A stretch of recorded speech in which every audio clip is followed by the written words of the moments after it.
Bienvenidos, bienvenidas a un programa más de Praxis TV, programa de la Escuela de Filosofía de la Universidad Nacional de Costa Rica.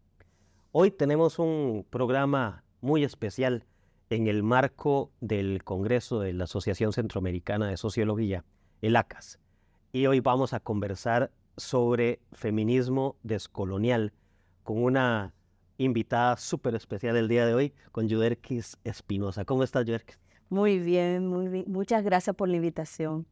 Bueno, muchas gracias a vos porque me imagino que la agenda está apretada en medio del Congreso, Un poquito. pero qué bueno que pudiéramos conversar un ratito. Y bueno, Siempre un placer. ya hace muce mucho tiempo que no nos Ya veíamos. hacía rato, antes de la pandemia, Antes porque de la- ahora todo es antes y después de la Sí, pandemia. ¿verdad? Entonces, así se computa el tiempo ahora. Yuderquis, en todo el trabajo que vos has venido realizando, porque se te conoce por todos los aportes y demás trabajos respecto a esto del feminismo descolonial. Ujú, Eh, Estás publicando, está a salir un libro que ujú, esperamos que ya para la próxima semana, temas esté acá en Costa Rica, ujú, sobre por qué ujú. feminismo descolonial. Descolonial. Entonces, Yerkis, quizás si empezamos por ahí y nos cuentas también un poquito de este libro, porque bueno, el libro es casi la primera pregunta, ¿por qué presentar un libro de él? Ujú. Bueno, el libro salió el año pasado con la editorial Icaria de Barcelona. Creo que es la editorial que está asociada a la Universidad de Barcelona. Recoge mis ensayos teóricos de lo que yo llamo mi etapa de colonia. O de hasta el momento en que lo compilé, porque luego ya he seguido produciendo, pero hasta el momento que llegué a hacer la compilación para mandarlo a imprenta, ¿no? Que hace ya como unos 3 años. Después de eso he seguido caminando y todo el tiempo está una como renovándose, ¿no? Entonces, bueno, ahí básicamente yo lo que hago, como digo, es recoger ensayos teóricos, artículos que he mandado, que he publicado en diferentes lugares, revistas, libros, etcétera, etcétera. Algunos creo que alguno haya sido inédito. Los recojo todo en un libro y tienen los artículos en tres grandes sesiones donde trabajo, bueno, como el marco teórico metodológico de lo descolonial.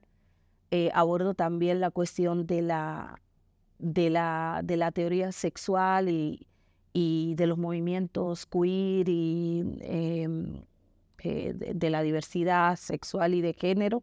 Tengo un capítulo sobre eso donde hago un aporte. Todo el libro es una revisión crítica de los posicionamientos y el enfoque feminista clásico, digamos lo más conocido del feminismo. Y es donde aparece hay dos textos que yo creo que son los fundamentales del libro. Está este de por qué es necesario un feminismo descolonial, que es un texto ya que tendrá unos 8 o 9 años, y donde lo que yo hago es como bueno, contestar esa pregunta en un momento donde se comenzaba a internacionalizar, ¿no? O sea, comenzaba a tener relevancia teórica y política el feminismo descolonial, y estábamos recibiendo muchísimas críticas, ¿no? Entonces, ahí básicamente lo que hago es como una revisión teórica conceptual, digamos, ¿no? De la modernidad como proyecto, como programa civilizatorio. Recojo toda la crítica decolonial a eso y digo por qué es necesario aplicarla al feminismo. Y también cito algunas autoras que en ese momento estaban teniendo estaban teniendo relevancia y relevancia para el campo descolonial, aun cuando ellas no se nombraran necesariamente descoloniales, ¿no? Ese ensayo que aparece como la introducción del libro es el que le da el nombre al libro, ¿no? Y una de las cuestiones ahí fundamentalmente es decir, enunciar, lo que yo hago ahí es enunciar esta necesidad de descolonizar el feminismo, ¿no? Y lo que señalo ahí, ¿no?, es cómo hago, digamos, varias, como diría, afirmaciones muy fuertes. Una de ellas que se ha vuelto bastante famosa, porque después la he escuchado que mucha gente la cita, es esta cuestión que yo digo en un momento, que es que lo que voy a hacer es una especie como de canibalismo, autocanibalismo, porque yo lo que estoy haciendo es una crítica interna a algo de lo que yo misma he sido parte, ¿no? Y que es difícil enfrentarse al monstruo, la frase, es difícil enfrentarse al monstruo cuando tú te das cuenta que has sido parte de él, ¿no? Entonces, esa frase que me ha valido, ahora ese artículo me lo acaban de traducir al francés también, ya ha sido traducido al inglés y ahora lo están traduciendo al francés, y me valió que las que me estaban traduciendo me escribieran y me preguntaran si era que si se me había olvidado citar a Haraway cuando hablé del monstruo. Y ya tú sabes la respuesta que yo le digo, yo, mira, por ser descolonial, lo que menos hago yo es pensar en Haraway. Claro que quizás algunas que se nombren como descoloniales, puede ser que muy probablemente lean a Haraway y se sientan muy cercanas a Haraway, pero no es mi posición política. Yo muchas de estas cosas, yo digo que en los últimos años, si bien me sirvió toda la formación teórico-política que recibí cuando estuve estudiando en Buenos Aires, que recibí una de las mejores formaciones para entrar al campo de la filosofía y de las ciencias humanas, sociales, fue entender, o sea, tener una buena comprensión, ¿no?, de la teoría, lo que se nombra como la teoría, para poder entonces criticarla. Y es algo que también le digo a mucha gente, que a las nuevas generaciones, ¿no?, que se van a encontrar que cuando mi generación no se encuentra con esta crítica, nosotras tuvimos que hacerla. En el caso de las nuevas generaciones ya se encuentran con la crítica, pero yo le digo, aunque ustedes se encuentren con la crítica, es importante que ustedes revisen, porque ustedes tienen que ir, porque para ustedes poder hacer una crítica, tienen que leer la fuente. Si usted no conoce bien lo que, o sea, para usted poder hacer una buena crítica, tiene que saber muy bien lo que está criticando. Claro. Y no es que la crítica que leen es la crítica. También. Es una de las tantas, por supuesto.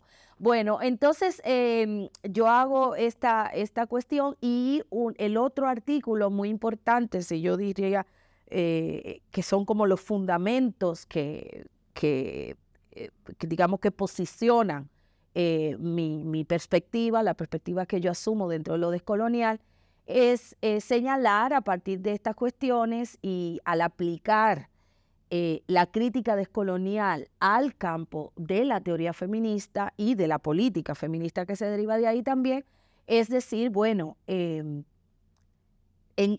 hay una colonialidad de la razón feminista. Primero que hay una razón feminista, que es una razón feminista eurocentrada, y por lo tanto es colonial, ¿no? Que hay una colonialidad de la razón feminista eurocentrada. Esto fue parte de un proyecto de más o menos de investigación de unos 10 años, parte de lo que yo estaba preparando para mi tesis de doctorado, y ahora pues sale publicado. Esto, bueno, hay varias cosas que mencionas, el tema de las críticas, que me resulta importante, interesante, porque normalmente cuando te hemos leído o cuando se hace referencias como, bueno, es que Joder que no deja títere con cabeza, ¿no?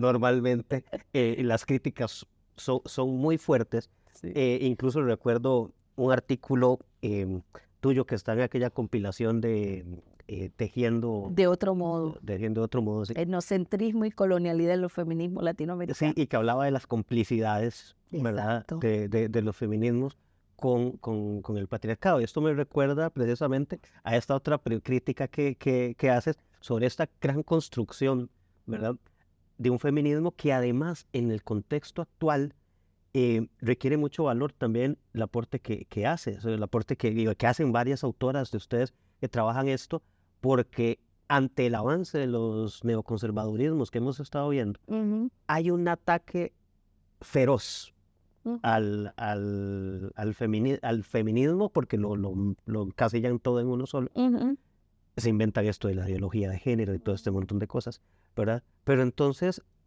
hacer estas distinciones y estas respuestas también me parece valioso porque es hasta una forma de responder políticamente a estos avances neoconservadores. Mira, a veces yo he pensado si esto podría, bueno, para hacerte una anécdota, a mí hay compañeras que me han dicho, si más que eh, o sea, que más que antirracista, yo soy antifeminista, ¿sabes? Por las críticas fuertes que hago al feminismo, con sus complicidades, no con el patriarcado, no, con la colonialidad, porque yo no pienso que el patriarcado es el sistema de los sistemas. Ahí tengo unas diferencias, por ejemplo, con compañeras que vienen del feminismo comunitario, por lo menos las posiciones iniciales, que veían el patriarcado, y sé que otras corrientes dentro del feminismo ven el patriarcado como el sistema de los sistemas. Yo no comulgo con la idea de que el género siempre ha existido. Yo creo que hay una historia del género, como hay una historia del racismo, como hay una historia del capital, ¿no? O sea, afirmar algo como esto sería prácticamente naturalizar la construcción de género. Y creo que el género tiene un momento de aparición en el mundo, y que no es un solo momento que se da de una vez y para siempre, igual que el proceso de entrada al mercado y de entrada al capital no se va a dar simultáneamente en todas las partes del planeta, ¿no? O sea, el capitalismo se va extendiendo, la modernidad se va extendiendo. Y nosotras decimos, y digo nosotras, las compañeras con las que comulgo dentro del feminismo descolonial, hay otras posiciones dentro del feminismo descolonial, pero con las que estoy emparentada, que somos las que seguimos, digamos, más de cerca todas las enseñanzas de María Lugones, es que hay procesos de patriarcalización, ¿sí? Entonces no es que ni siquiera pensamos que el patriarcado ya se terminó de completar, ¿no? Sino que hay mundos donde esos procesos no se han terminado, porque hay resistencia y porque también la construcción de género no estaba, por lo menos inicialmente, propuesta como una condición o una estructuración del mundo de aquello que fue condenado como no humano, ¿sí? Entonces, con relación a eso y con relación a la cuestión de tu pregunta de los nuevos fundamentalismos y todo esto, yo siento que el debate a veces se va o sea, toma unos matices donde los neoconservadurismos nos llevan nos arrastran a unos debates, por lo menos para mí, sin sentido. Por ejemplo, la cuestión de ideología de género. O sea, ¿qué es ideología? Vámonos a ver qué es ideología. Si yo me voy a pensar que es ideología como una construcción particular de un discurso, etcétera, etcétera, que se puede volver hegemónico, que sutura la comprensión del mundo, etcétera, etcétera, yo no veo problema de decir, por ejemplo, pues sí, es una ideología, como ustedes tienen una ideología también. Lo veo un debate insulso. Para mí es un debate insulso, y me disculpan, pero creo que podríamos pasar a debates más interesantes. Toda política, todo proyecto produce ideologías. El marxismo produce ideología, las clases dominantes producen ideología. El feminismo es productor de ideología también. Y justamente yo no lo nombro así, por supuesto, pero cuando yo hablo de una razón feminista eurocentrada que tiene una complicidad con la modernidad y con el capital, ahí hay una construcción hegemónica que es ideológica también. Claramente. ¿Entiendes? Y bueno, claramente esto de que dices, en efecto, estos nuevos fundamentalismos nos suelen llevar. Sí, nos arrastran a donde la discusión, por ejemplo, que también se ha dado sobre si existe o no existe el neoliberalismo, y le cambian un montón de cosas, que en efecto es esto, o sea, es llevar la discusión. Podríamos pasar, discúlpame, a debates más interesantes. O sea, bueno, ok, estamos produciendo ideología. Vamos a ver cuál es tu propuesta, Ujú. vamos a ver qué es lo que yo estoy produciendo como interpretación, y vamos a ver también los problemas, Claro, y ¿no? que hay allí. posiblemente llevarlo a ese espacio donde no se quiere. Por eso hay Exactamente. que desviarlo. Tenemos que hacer una primera pausa Ok. y ya regresamos. Ya regresamos a Praxis TV.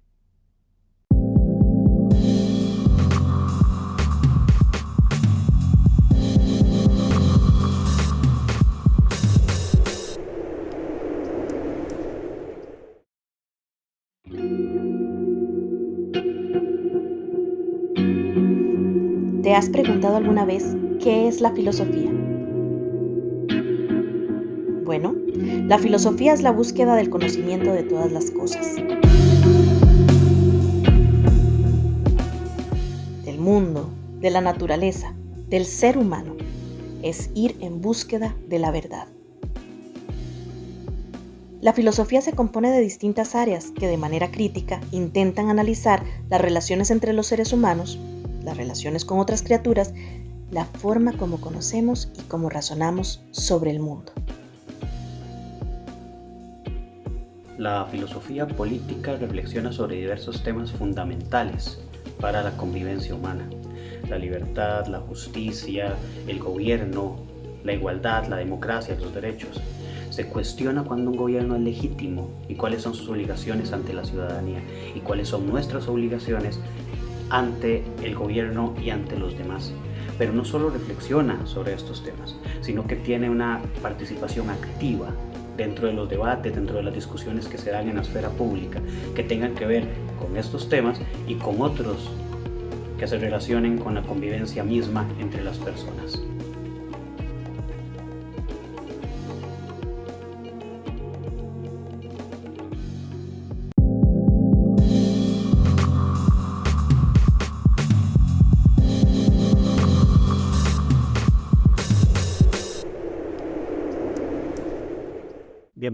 Bienvenidos de nuevo a Praxis TV, programa de la Escuela de Filosofía de la Universidad Nacional de Costa Rica.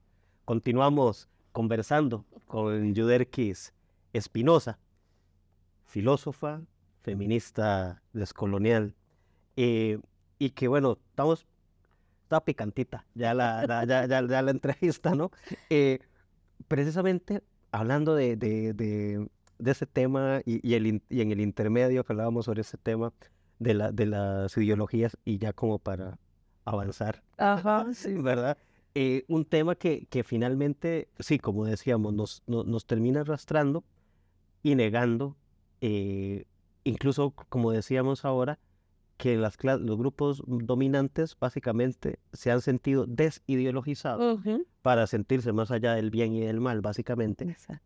y agregar a todo lo que sea diferente a lo que ellos piensan el mote de ideología, Ujú. sin mayor debate, Exacto. incluso sobre lo que es ideología, claro, teniendo clarísimo que tiene una ideología muy concreta, Exactamente. ¿verdad?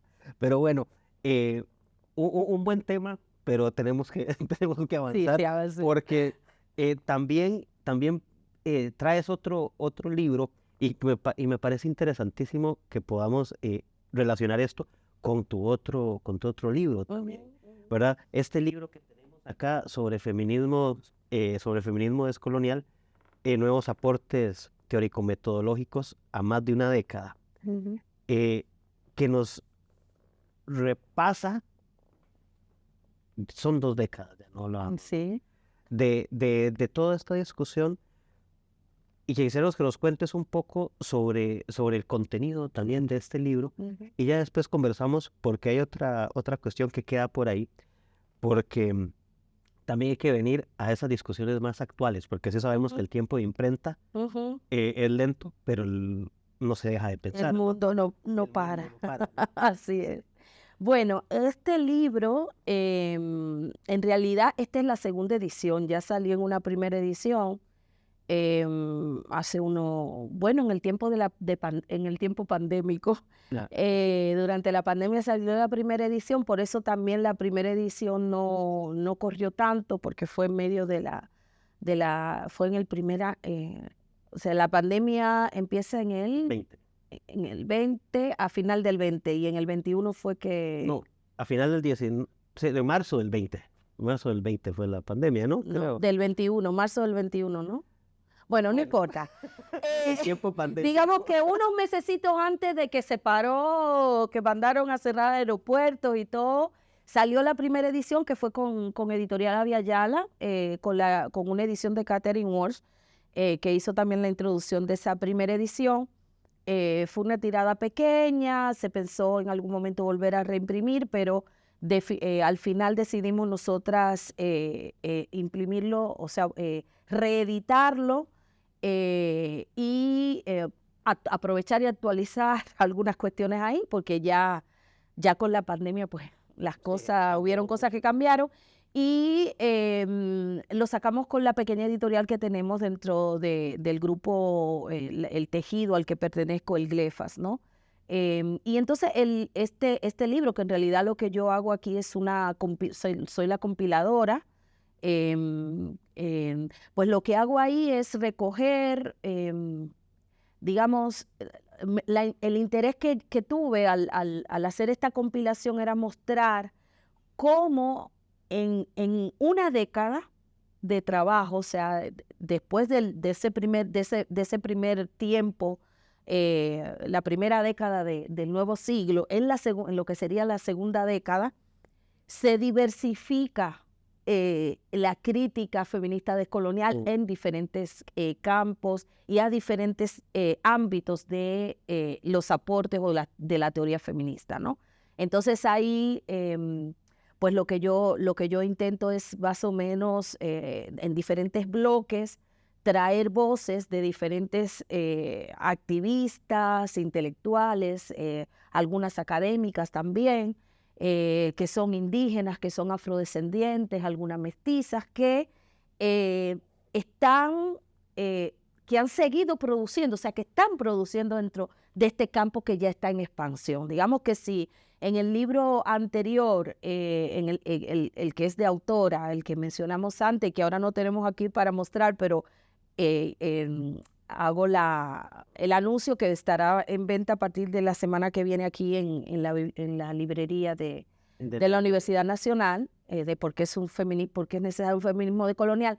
Ahí yo caracterizo cómo yo estoy entendiendo, y yo hablo cómo estoy entendiendo el feminismo decolonial. Entonces ahí yo lo que digo es un campo en plena producción y en pleno proceso de maduración.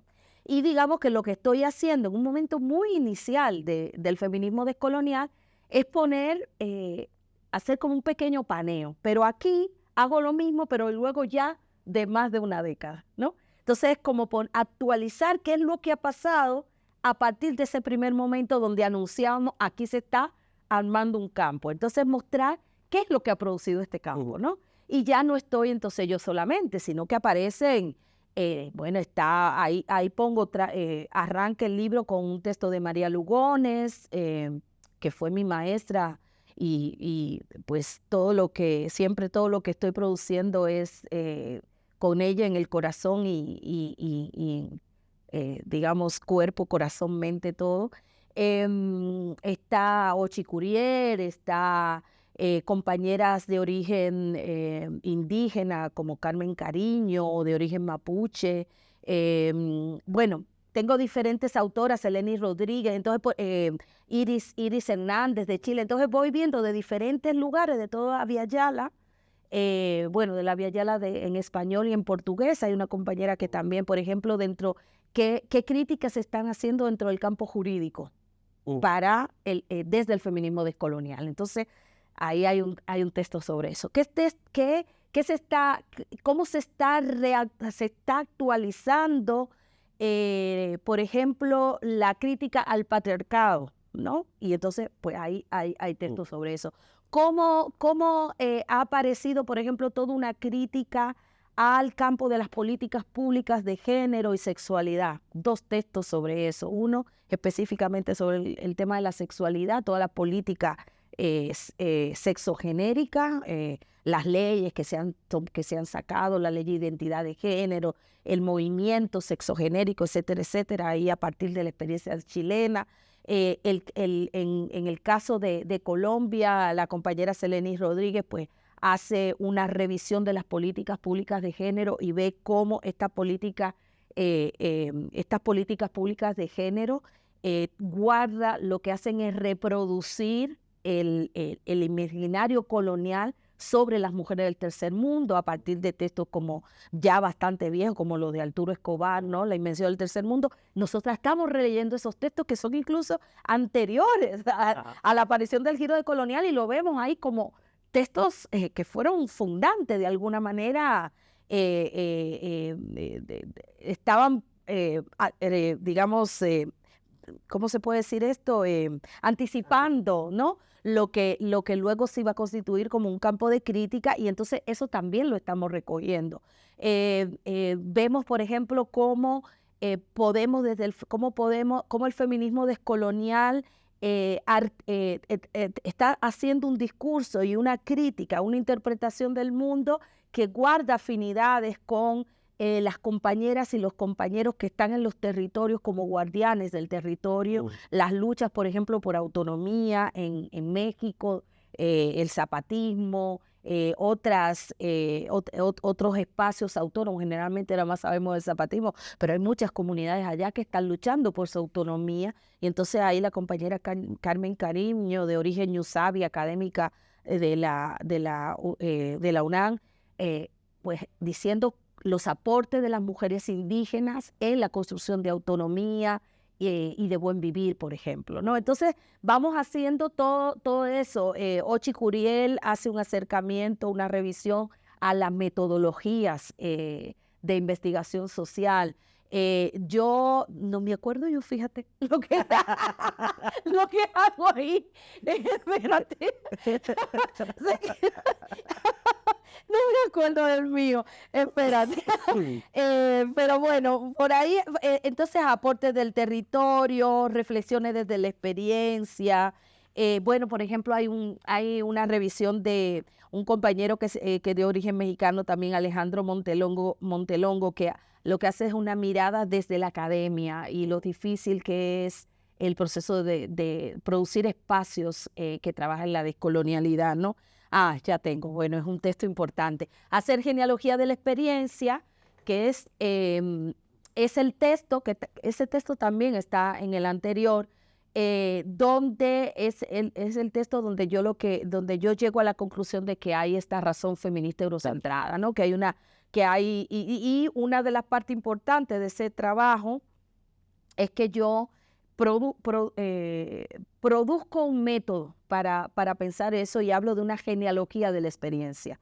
Ahí muy acompañada de la mano de todo el trabajo genealógico que hizo en su momento Santiago Castro Gómez, que lo hizo para pensar la colonialidad en Colombia, ¿no? Y cómo se fue produciendo los procesos de blanqueamiento, de blanquitud y de configuración de lo colombiano, ¿no? Y entonces yo lo hago, pero para la producción del feminismo. Entonces yo aplico la genealogía y le aplico, o sea, tomo la genealogía en la lectura que hace Santiago, la lectura descolonial que hace Santiago de la genealogía Foucaultiana.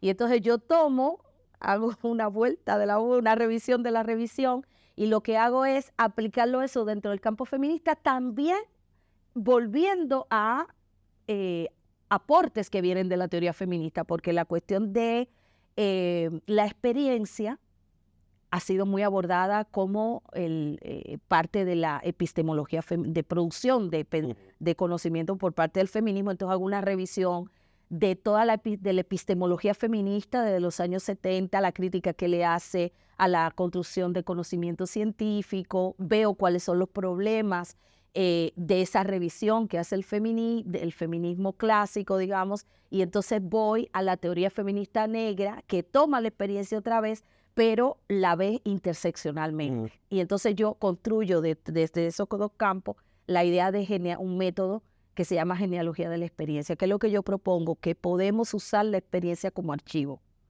Claro. ¿Entiendes?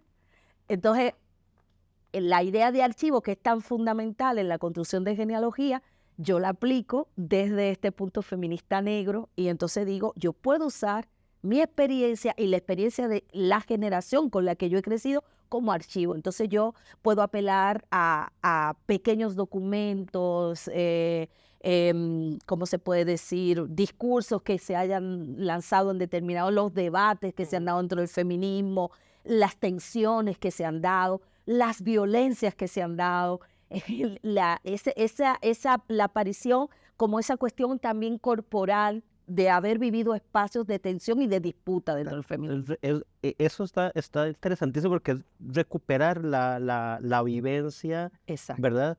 Y ponerla en diálogo o ponerla en la nivelación de otros grandes textos, porque Exacto. quedamos en el asunto de que no es lo mismo, porque se sigue cayendo en un problema de poder cuando la experiencia se analiza desde la obra sacrosanta, ¿no? Exactamente. A cuando la experiencia, no vamos a bajar la obra sacrosanta, vamos a elevar la experiencia Eso. para hacer esa Exactamente. posibilidad de análisis. Eso es. Eso está. Entonces, bueno, eso es básicamente ahí y digamos que la idea es mostrar el feminismo descolonial como un campo vivo, incluso un campo vivo que se va construyendo en lecturas que son atrevidas, que son irreverentes también, porque una de las cuestiones que ha pasado en los últimos tiempos, también en un momento donde, tú sabes que estamos en un momento donde lo descolonial ahora todo el mundo se está bajando del carro, ¿no? Santiago Castro Gómez, uno de los que ha bajado del carro. Pero aparecen, bueno, han salido libros y todo, ¿no? Donde se hacen también cosas que me parecen muy injustas para aplicar al campo de lo descolonial, por más crítica que le tengamos, pero creo que renovó el pensamiento en América Latina, dio posibilidad para otros pensamientos que hoy reniegan, ¿no? De lo descolonial. Bueno, hoy no. Desde el principio sospecharon de lo descolonial, pero estábamos en un momento, o sea, hay una renovación del pensamiento descolonial que fue, del pensamiento filosófico en América Latina que tuvo que ver con el giro decolonial y eso no se puede negar. Vamos a hacer una segunda pausa y volvemos. Hay que hablar de esto. Dale, hablemos. Y ya regresamos a Praxis TV.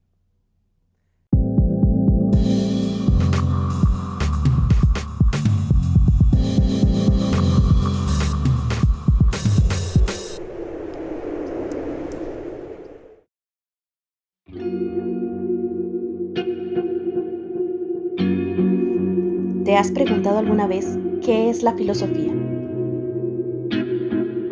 Bueno, la filosofía es la búsqueda del conocimiento de todas las cosas. Del mundo, de la naturaleza, del ser humano. Es ir en búsqueda de la verdad. La filosofía se compone de distintas áreas que de manera crítica intentan analizar las relaciones entre los seres humanos, las relaciones con otras criaturas, la forma como conocemos y cómo razonamos sobre el mundo. Si algo puedo asegurar es que en filosofía se sale con más dudas que respuestas, ya que lo impulsa a uno a investigar a fondo las cosas y a no quedarse con las apariencias de ellas. En lo personal, me ha permitido ir desarrollando un pensamiento cada vez más crítico y me ha ayudado a desarrollar una perspectiva propia de las cosas, una que no dependa de ideologías. Por lo general, las cosas no son como parecen y por esta razón es que sospechamos de ellas.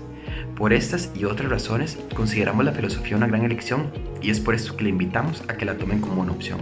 Ingresé a filosofía porque quería comprender el mundo y en ella he encontrado mucho más que esto. Realmente ha sido una gran experiencia.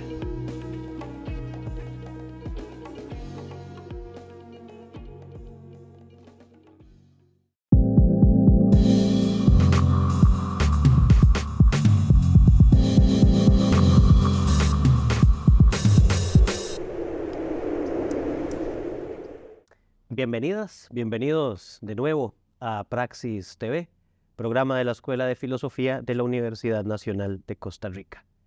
Continuamos en este programa especial en el marco del Congreso de la Asociación Centroamericana de Sociología, ACAS, conversando con Yuderquis Espinosa y sobre este tema del feminismo descolonial. Y bueno, terminábamos el bloque anterior con este tema, y en efecto de esta discusión sobre lo descolonial, Ay, sí. quienes se separan, se desmarcan, incluso, bueno, también vemos que si bien la teoría o el aporte del giro, cuando aparece que el libro del giro decolonial y todos aquellos autores, bueno, esto empieza a diversificarse, empiezan a ingresar nuevas personas, y además tú mencionas otra cosa aquí importante, que es el trabajo metodológico, Ujú, porque era una de las críticas que cabía a la primera etapa, ujú, ¿verdad? ujú. De la discusión sobre el proceso metodológico, que además también demuestra también una rigurosidad académica fuerte detrás de esto. Entonces, quizá antes de, así brevemente, y volvemos a nuestro rumbo, Sí, no, pero era interesante esto que mencionabas sobre esa faceta, y que incluso dentro del feminismo desde colonial también se da esa idea y esos desmarcajes. sí, bueno, o sea, a ver, dentro del feminismo, es interesante, ¿no? Porque dentro del feminismo lo que ha pasado es que hemos tenido como dos etapas importantes, ¿no? Por una parte, el momento de arranque, que fue una carnicería, o sea, prácticamente nos han querido descuartizar, ¿no? Ya, no es que hoy no quiera, pero ya no se atreven con el mismo nivel de violencia que hemos vivido en esos primeros años. Y entonces en esta, digamos, ese primer momento fue el momento como de instalación, ¿no? Y entonces ese primer momento que abrimos es muy interesante, porque en el feminismo descolonial, excepto por María Lugones o una académica como Breni Mendoza, que tienen carreras ya constituidas, etcétera, ¿no? En general, bueno, perdón, y hay un ala si se puede decir un ala, una corriente dentro del feminismo decolonial que inició muy tempranamente en México por su relación con Estados Unidos, donde están esta red de feministas descoloniales que en un inicio, muy inicio, estuvieron relacionándose con María Lugones y tuvieron ciertos contactos. Pero luego esto como que cada quien toma su camino, y la red ha seguido más por unos debates que son más locales dentro de digamos, el campo mexicano, ¿no? Y entonces están como muy ancladas ahí a los debates que se dan dentro de México, y muy pasada por el zapatismo, etcétera, etcétera. Y hay una serie de intelectuales cercanas al zapatismo, antropólogas, la mayoría, que son las que constituyen esta red, ¿no?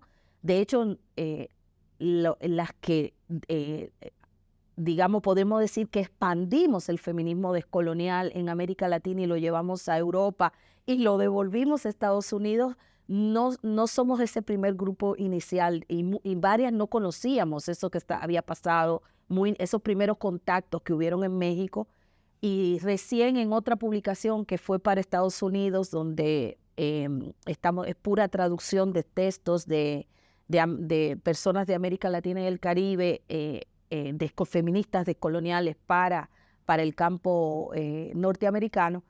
Es ahí que, haciendo genealogías de bueno, María Lugones es una de las editoras, yo estoy, o sea, somos 3 editores, estaba María Lugones, que en medio del proceso falleció lamentablemente, Nelson Maldonado y yo, y entre los 3 somos quienes hacemos la selección y hacemos la edición del trabajo, y en esa reconstrucción es que terminamos de esta parte de Abya Yala dándonos cuenta de que hubo ese primer contacto, que nosotras nos perdimos, nosotras no sabíamos que estaba eso allí. Bueno, la cuestión es que una podría decir que está este primer momento de configuración que, contrario a lo que va pasando desde la teoría descolonial más general, eso que se conoce como el proyecto de investigación modernidad, colonialidad, donde están estas grandes figuras de trayectorias académicas como Dussel, Quijano, bueno, Nelson Maldonado Torres, Santiago Castro Gómez, bueno, toda esta gente, que va a valer parte de la crítica que se le va a hacer, porque se va a decir que todo esto es una cuestión teórica que viene de la academia,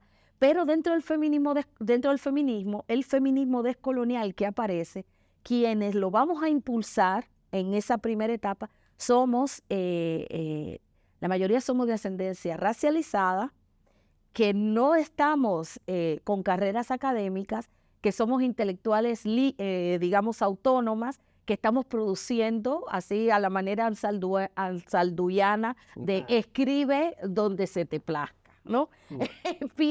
Pensamos donde se nos plazca. Entonces nosotros estamos escribiendo, estamos buscando, estamos con un pie en la academia, un pie en el movimiento, somos, digamos, esa primera generación, una generación que sí, que ha ido a la universidad, pero que desde donde estamos produciendo no es necesariamente la academia, sino desde otros espacios, sobre todo desde el espacio activista. Entonces, el feminismo descolonial se podría decir que nosotros, las que lo abrigamos, las que nos damos a conocer, y por eso hoy, a pesar de ser personas que venimos de los condenados del mundo, ¿no? Mujeres que venimos de los pueblos condenados del mundo, hemos llegado a tener cierta relevancia, porque fuimos las que le damos con todo y agarramos la propuesta de María Lugones de vamos para el frente, lo que se necesite descolonizar el feminismo, y eso hace que se expanda el movimiento social dentro del feminismo. Entonces aquí, si digamos que hay una lectura que generalmente tiende a ver el giro decolonial como algo de élite, aquí es muy difícil hacerlo, porque nosotras venimos muy de abajo, empujamos desde abajo hacia arriba, y el feminismo poco a poco se va a tener que ir abriendo, ¿no? Se va a tener que ir abriendo y va a tener que ir escuchándonos, ¿no? Entonces, se puede decir que esa primera etapa, que fue muy difícil, fue muy violenta, viene una segunda etapa, y es donde, ya instalado el campo y gozando de cierto nivel de legitimidad, ahora viene la moda, y ahora todo el mundo quiere entrarse en el carro, cuando el carro ya está andando, ¿no? Cosa que siempre generalmente pasa, ¿no? Pero estamos en ese momento, y es un momento de inflexión, porque es un momento de pérdida de lo que, digamos, de la profundidad de la crítica, ¿no? Es donde se licua de alguna manera las posiciones más radicales que podían de alguna manera reventar, para decir de alguna manera, el campo hegemónico de producción de conocimientos. Entonces, hoy estamos en esa batalla. Ahora, en este segundo momento, que es lo que le vale también una cantidad de crítica que está viniendo a lo descolonial, donde se arrastra críticas que también ya venían desde la primera etapa, donde dentro del campo más general de la filosofía hubieron siempre posiciones que se antagonizaron desde el principio con el feminismo, con lo decolonial, ¿no? Pues entonces hubo alguna gente que terminó claudicando y terminó aceptando, pero hubieron gente que de todas maneras siguieron ahí. Y hay escuelas de pensamiento, por ejemplo, la escuela de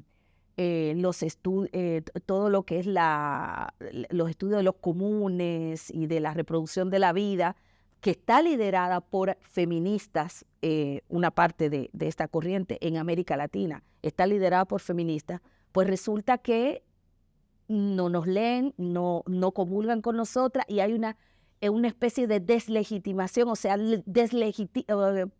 deslegitima lo que estamos produciendo, ¿no?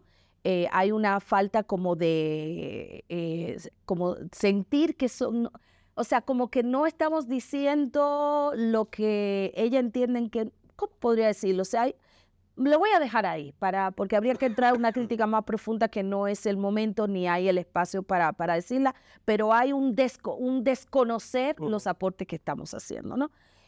Pero más allá de eso, en lo que ha sido el feminismo descolonial, todavía no hemos llegado a ese momento tan fuerte que se está viviendo a nivel más general de lo descolonial, donde mucha gente, como decíamos en el momento anterior, se está bajando del carro. Lo que estamos viviendo ahora, dentro del feminismo descolonial, lo más peligroso es pérdida de su sentido radical de crítica, ¿no? De lo que estaba proponiendo como crítica, pero también de rumbo, de perspectiva, de hacia dónde debería conducirse la trama la trama teórica y política del feminismo. O sea, lo que hay es una pérdida de fuerza. Entonces, ese es el momento en el que nos encontramos.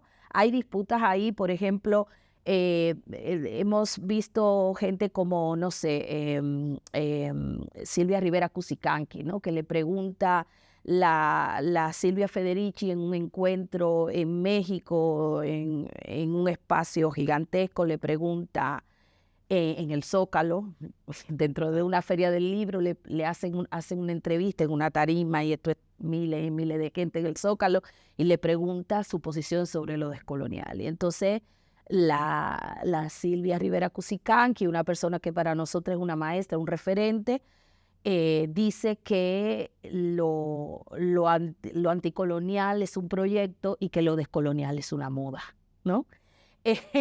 Y la posición desde nosotras como feministas descoloniales es que nos parece un desconocimiento de, digamos, las diferencias, o sea, ¿cómo puedo decir? Un desconocimiento de las posiciones no hegemónicas, Ajá.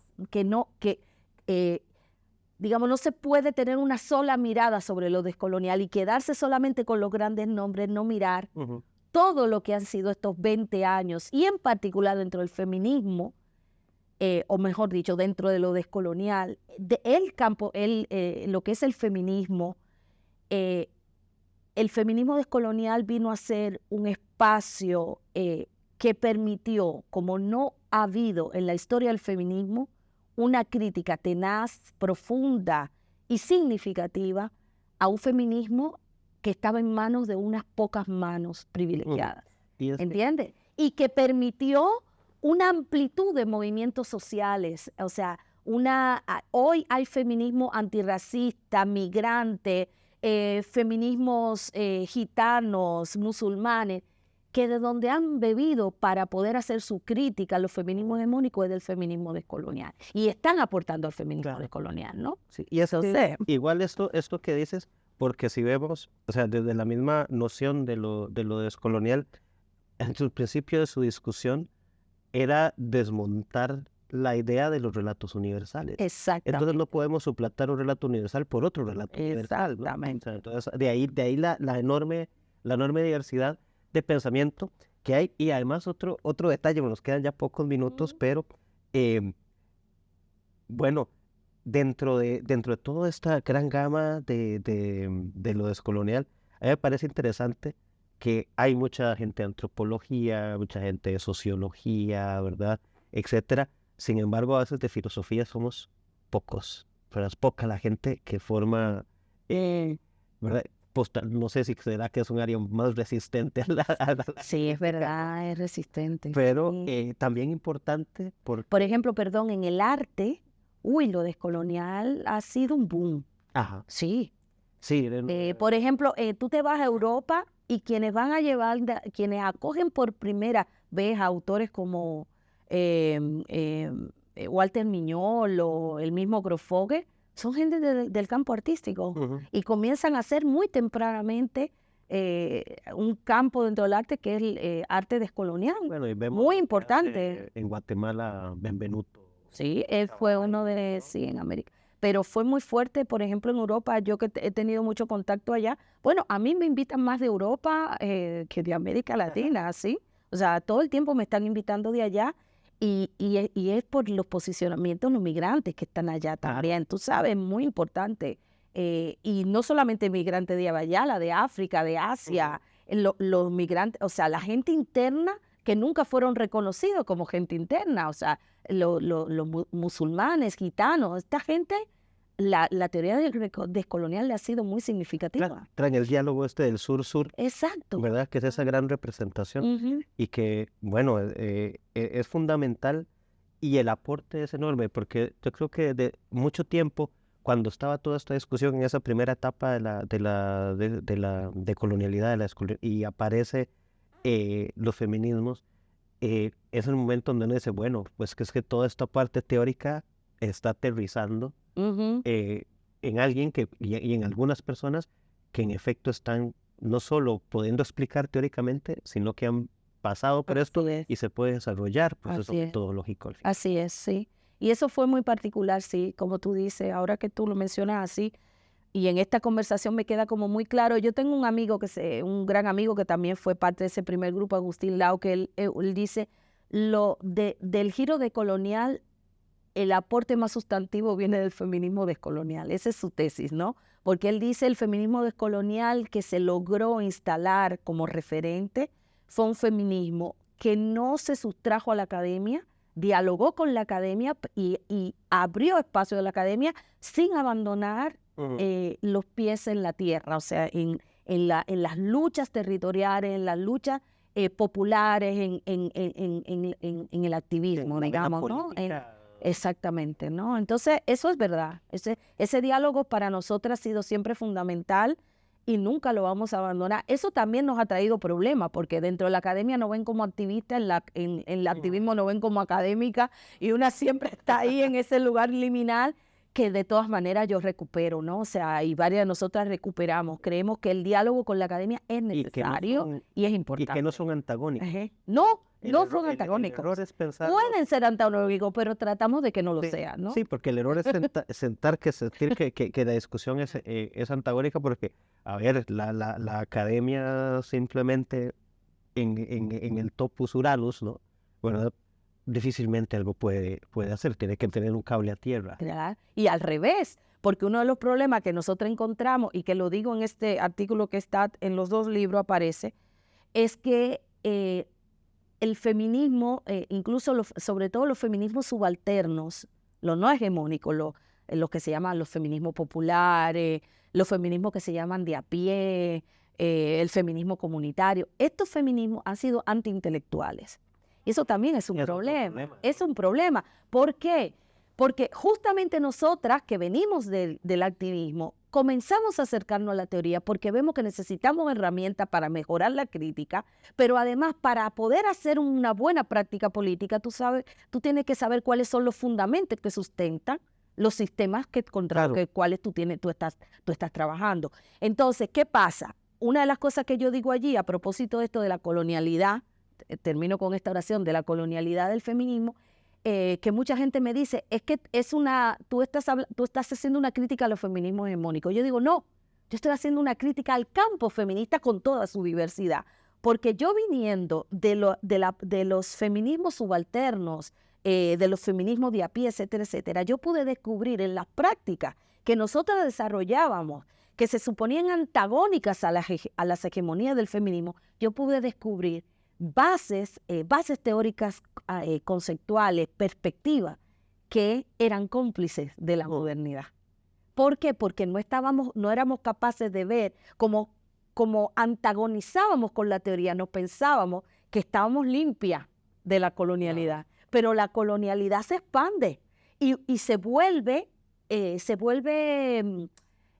discursos que pululan popularmente y que tú los incorporas, ¿sí? Por ejemplo, la cuestión del patriarcado, que se ha instalado como una verdad sobre el mundo. Cuando tú vas a ver de dónde surge este concepto, te vas a dar cuenta, al hacer genealogía, que lo mismo que tú estás haciendo en su trabajo, que han sido unas élites las que han producido y asentadas en un lugar particular del mundo con una historia particular que es Europa, que no es necesariamente la historia de África o la historia de América Latina y el Caribe. Entonces, sin embargo, todo el mundo da por sentado el patriarcado. Todo el mundo da por sentado el patriarcado como algo universal. ¿Quiénes han dicho que el patriarcado es universal? ¿De dónde viene esa idea? Nadie se pregunta de dónde viene esa idea, pero se naturaliza. ¿Sí? ¿Entiendes? Entonces es muy interesante ver y lo que nos permite el giro decolonial cuando desuniversalizas los conceptos y las teorías es poder entonces mirar desde la experiencia histórica y poder ver, espérate, estos conceptos de dónde provienen, genealogizar las prácticas y los pensamientos, ¿no? Claramente, y muy bien. Bueno, eso lo digo como desde la filosofía, que tú decías que es un tema, ¿no? Que muchas veces no aparece en esto. Y bien porque además, también la filosofía nos da esa posibilidad, es el punto de empate. Exacto. Entre las dos cosas que estamos hablando y lo que la vuelve tan esencial hoy en día que tanto la cuestionan, ¿no? Así es, así Pero, es. bueno, Yudelkis, muchísimas Gracias, siempre un placer hablar contigo. y muchas gracias a todos y a todas quienes hoy nos acompañan. Y bueno, hoy nos vamos con esta canción de la agrupación costarricense Las Chicharras. Nos despedimos con esto. Hasta la próxima. Chao. Chao.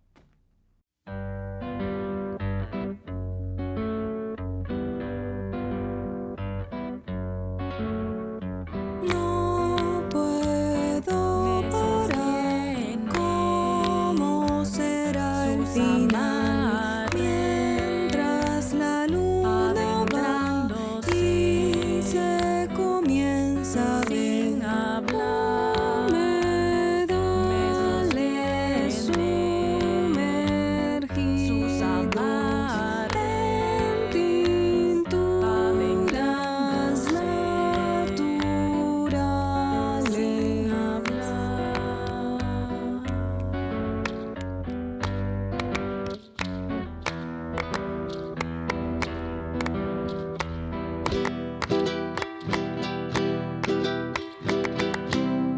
nos encontramos entrelazadas en lana, buscando un lugar, campos de lana cerca del mar. Nos escuchamos, el tiempo quieto en las manos, queriendo arrullar, nudos susurran el contemplar.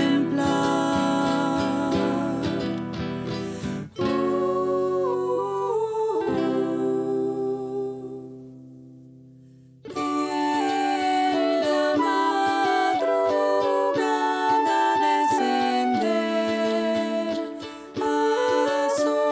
asumiendo los caminos. En la madrugada descender, asumiendo los caminos.